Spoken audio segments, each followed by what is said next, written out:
ಬೆಂಗಳೂರು ನಗರದ ಜನತೆ ಹೊಸ ವರ್ಷಾಚರಣೆಯನ್ನ ಅತ್ಯಂತ ಸಂಭ್ರಮದಿಂದ ಆಚರಣೆ ಮಾಡ್ತಾ ಇರ್ತಾರೆ. ಎಲ್ಲ ಕಡೆಗಳಲ್ಲೂ ಕೂಡ ಸಾಕಷ್ಟು ಸಂಖ್ಯೆಯಲ್ಲಿ ಯುವಕ ಯುವತಿಯರು ಇರಬಹುದು ಅಥವಾ ಕುಟುಂಬ ವರ್ಗದವರು ಇರಬಹುದು, ಮಕ್ಕಳು ಇರಬಹುದು, ಎಲ್ಲರೂ ಕೂಡ ಹೊರಗಡೆ ಬಂದು ಇವತ್ತು ಸಂಭ್ರಮಾಚರಣೆಯನ್ನ ಮಾಡ್ತಾ ಇರ್ತಾರೆ. ಅಂತಹ ಸಂದರ್ಭದಲ್ಲಿ ಈ ಕೆಲವೊಂದು ಅಂಶಗಳು ಇತರರಿಗೆ ಕಿರಿಕಿರಿ, ತೊಂದರೆ, ಅನಾನುಕೂಲತೆ ಉಂಟು ಮಾಡಬಾರದು ಅನ್ನೋ ದೃಷ್ಟಿಯಿಂದ ಕೆಲವೊಂದು ಅಡ್ವೈಸರಿಯನ್ನು ನಾವು ಇಶ್ಯೂ ಮಾಡಿದ್ದೇವೆ.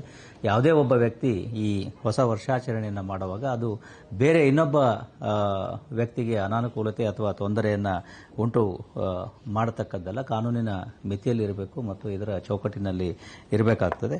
ಅದೇ ನಿಟ್ಟಿನಲ್ಲಿ ಈ ಕೆಲವೊಂದು ಪುಂಡರು ಈ ಪಿಪಿಗಳನ್ನು ಮತ್ತು ಇದನ್ನೆಲ್ಲ ಉಪಯೋಗಿಸಿ ಬೇರೆಯವರಿಗೆ ಕರ್ಕಶ ಶಬ್ದವನ್ನು ಉಂಟು ಮಾಡಿ ಎಲ್ಲರೂ ಕೂಡ ಕಿರಿಕಿರಿ ಮಾಡ್ತಕ್ಕಂಥ ಒಂದು ಕೆಟ್ಟ ಸಂಪ್ರದಾಯ ಕೆಲವು ಕಡೆಗಳಲ್ಲಿ ಕೆಲವು ಆಚರಣೆಗಳಲ್ಲಿ ಕಂಡು ಬಂದಿದೆ. ಅದಕ್ಕೋಸ್ಕರ ಆ ರೀತಿಯ ಪಿಪಿಗಳನ್ನು ಉಪಯೋಗ ಮಾಡಬಾರ್ದು ಅಂತೇಳಿ, ಅದೇ ರೀತಿ ಕೆಲವೊಂದು ವಿಕೃತ ಈ ಮಾಸ್ಕ್ಗಳನ್ನು ಧರಿಸ್ತಕ್ಕಂಥದ್ದು ಮತ್ತು ಸಾರ್ವಜನಿಕ ಪ್ರದೇಶಗಳಲ್ಲಿ ಓಡಾಡ್ತಕ್ಕಂಥದ್ದು ಅದು ಬೇರೆಯವರಿಗೆ ಒಂದು ರೀತಿ ಬೀಭತ್ಸವಾಗಿ ಕಾಣ್ತಾ ಇರತಕ್ಕಂಥದ್ದು. ಅದರಲ್ಲೂ ಮಕ್ಕಳು ಮತ್ತು ಕುಟುಂಬದವರು ಎಲ್ಲಿ ಓಡಾಡ್ತಾರೆ ಅಂತಹ ಕಡೆಗಳಲ್ಲಿ ಅದು ಸ್ವಲ್ಪ ಮಟ್ಟಿಗೆ ಇದಾಗಿ ಕಾಣ್ತದೆ. ಅದಕ್ಕೋಸ್ಕರ ಅಂಥದ್ದನ್ನು ಉಪಯೋಗ ಮಾಡದೇ ಇರೋದಕ್ಕೆ ನಾವು ಸಾರ್ವಜನಿಕರಲ್ಲಿ ಒಂದು ಮಾರ್ಗಸೂಚಿಯನ್ನು ಈಗಾಗಲೇ ಹೊರಡಿಸಿದ್ದೇವೆ ಮತ್ತು ಇದನ್ನು ಅಪೀಲ್ ಮಾಡ್ತಾ ಇದ್ದೇವೆ.